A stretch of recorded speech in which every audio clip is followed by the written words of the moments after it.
Van Jones asked Black Trump supporters if they would vote for him again. Let's see where this takes us, guys. I suspect that if they voted for him, they're going to vote for him again. Period. Right? I mean, period. They've escaped the plantation. Let's go ahead and jump into it, guys.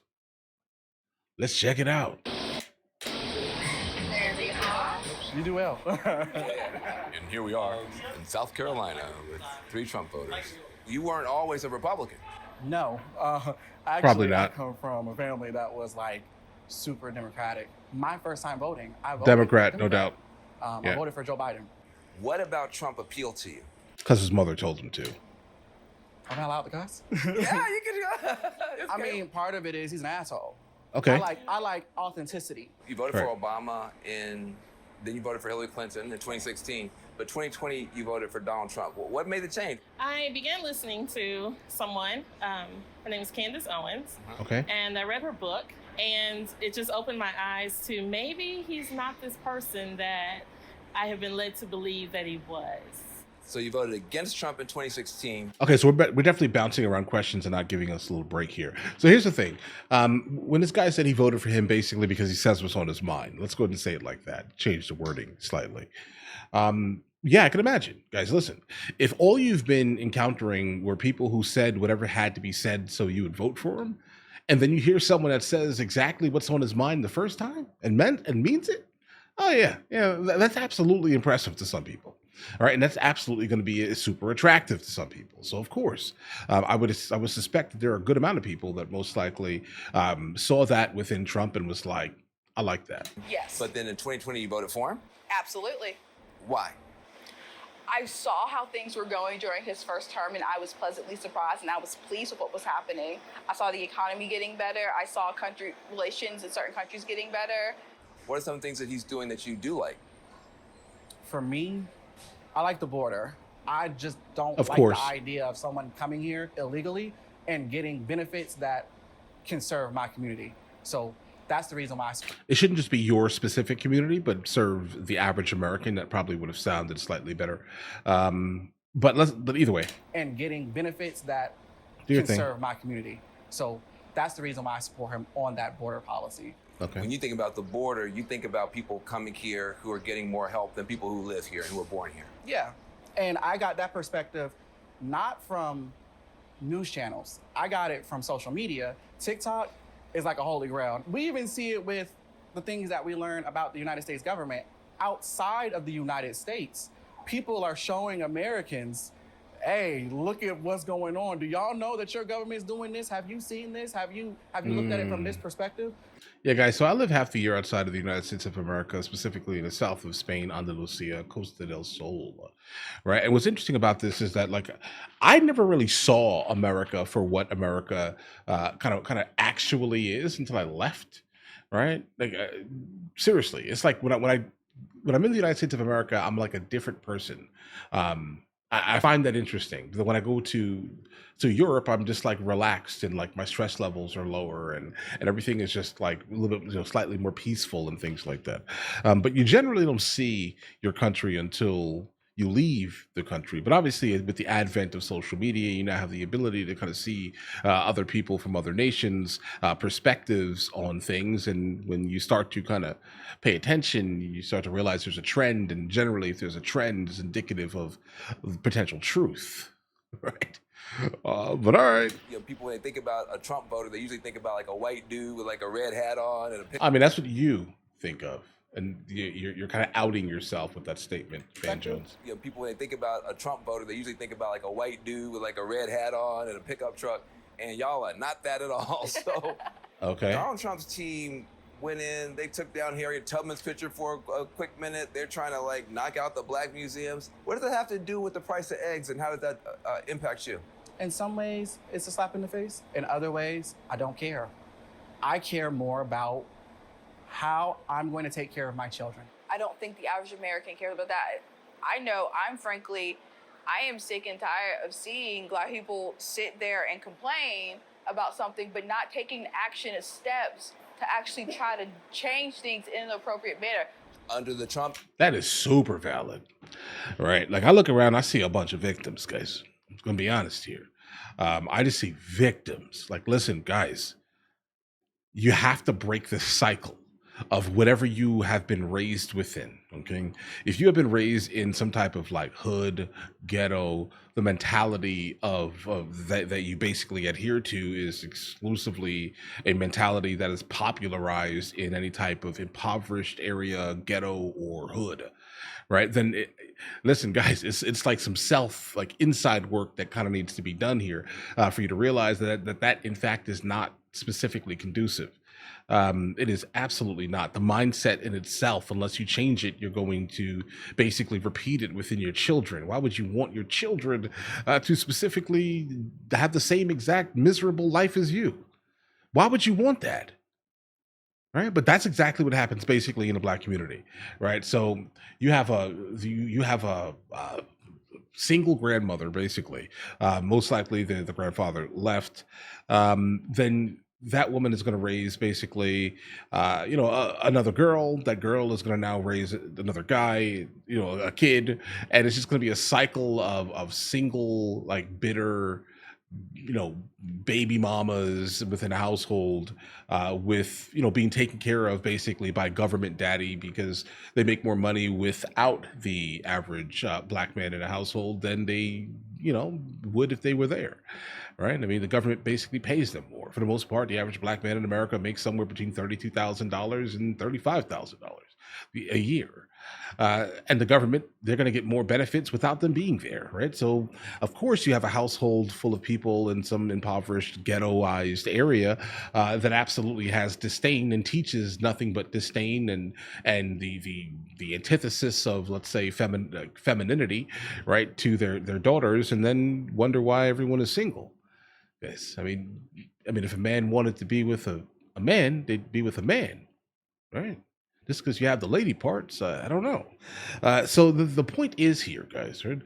That's what happens within the black community every single day. The single bitter grandmother, or the single bitter aunts, and all of this stuff, it's cyclical, and then they raise nothing but like bitter children that have no idea what marriage looks like, or a house, or a nuclear family looks like, and everything is just basically destined to repeat and repeat and repeat and repeat until the cycle is basically broken, guys. Oh my God! Enough of that rant. Steps to actually try to change things in an appropriate manner. Under the Trump and Biden administration, they came to certain agreements with police departments to be less brutal toward the black community. Trump Okay. has now ended all that. Right. How does that help the black community? I have a lot of issues with police reform and just with how police officers are treated as a whole. My husband is currently going through the process to become a police officer. The amount of hatred that cops get, even the best ones, Okay.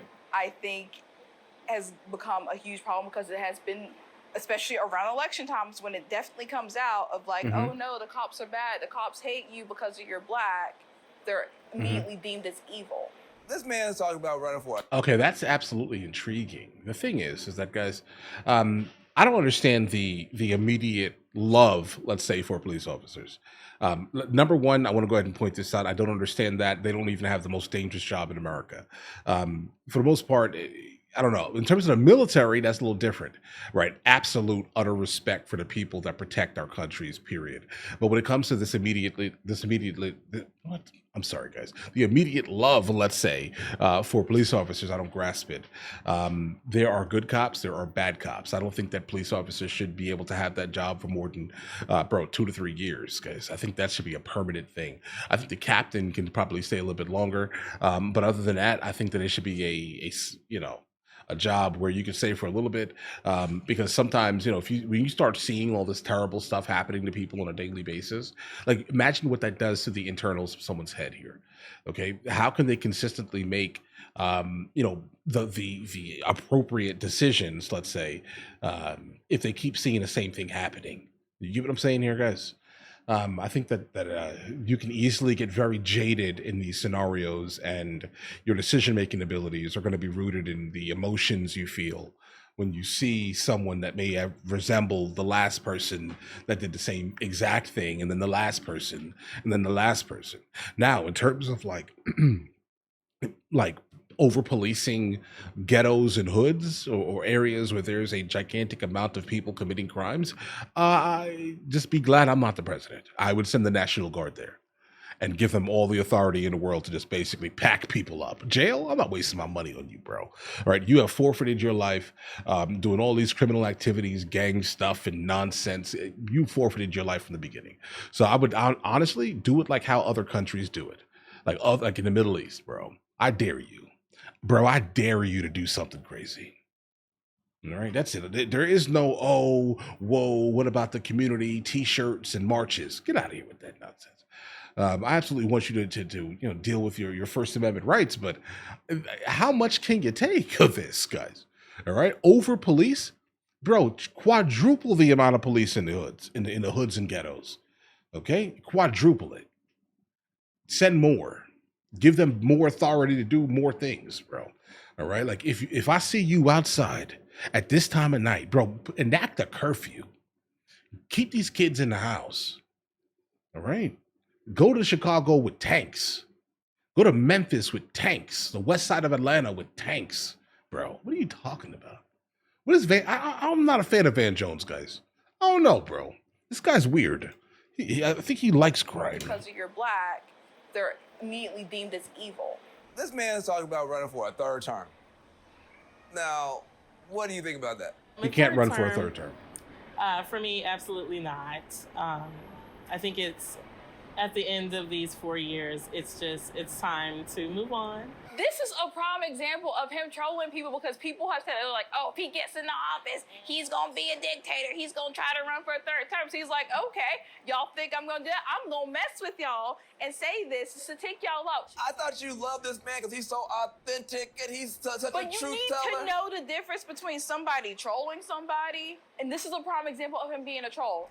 If you had to do it all over again, would you vote for Donald Trump again, yes or no? Absolutely, Yes, they I all would. will. Now, Yeah. in the future, I am not a diehard Democrat or diehard Republican. If Right. there were a Democratic candidate who was more aligned for me, then I would vote Democrat. Yeah, I say the same thing all the time, guys. Listen, I am not beholden at all to any party. I don't care about either of the parties. What I do care about is what they're basically pushing at that specific moment, right? So if my household is not aligned, let's say, with whatever party is basically speaking right now, forget it, right? Like if it's gonna make things harder in my household, I can tell you this right now, we're not going to do it, guys, right? At all. If you go back in time, would you vote for Donald Trump, yes or no? Yes. I think I might know the answer on this next one. Yeah, they're all going to say yes, bro. Yes. I don't think you understand. They left the plantation. No, I'm sorry. If you had to do it all over again, would you vote for Donald Trump, yes or no? 1,000% absolutely yes. Yeah. Invent. All right, guys. Yeah, I just wanted to see what was happening here. You guys, a couple of people sent this video in, so we watched it together here. It's interesting. It's absolutely intriguing. There are many, many issues, and it seems like because of some of the non-nuclear family households that we keep, for the most part, creating as Black Americans, right? Yeah, bro, it's rough. Okay, there's no structure here, right? Why is there so much violence in the Black American community? Because there are no fathers in the household. Why are there no fathers in the household? They're pushed out. They're pushed out, guys. Government daddy is very intriguing. Like if you take the ability specifically of saying, okay, you know what? Listen, I'm gonna have a kid by this man, and basically take him for child support, and then this man take him for child support when he's already most likely making one of the least salaries in the United States of America. I don't know. You're not helping your community, bro. Right? You're not. Under no circumstance are you doing that. You're pushing the males out of the neighborhood. What's left? Thugs, criminals, gangbangers. That's what's left in the hood, guys. I mean, you want to know why it's that way? There are no fathers in the household. And they don't even see why. They don't even see the benefit of the father in the household. Because Big Mama, meaning the grandmother, and then the mother, and then the daughter, and then the daughter never had a real experience with a positive male in the household.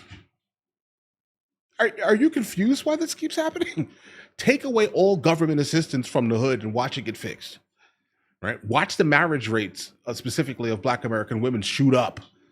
Okay? Watch that. Watch it, guys. But who am I? Random guy on the internet ranting. But either way, listen, you guys all have an absolutely amazing day. Enjoy your day thoroughly.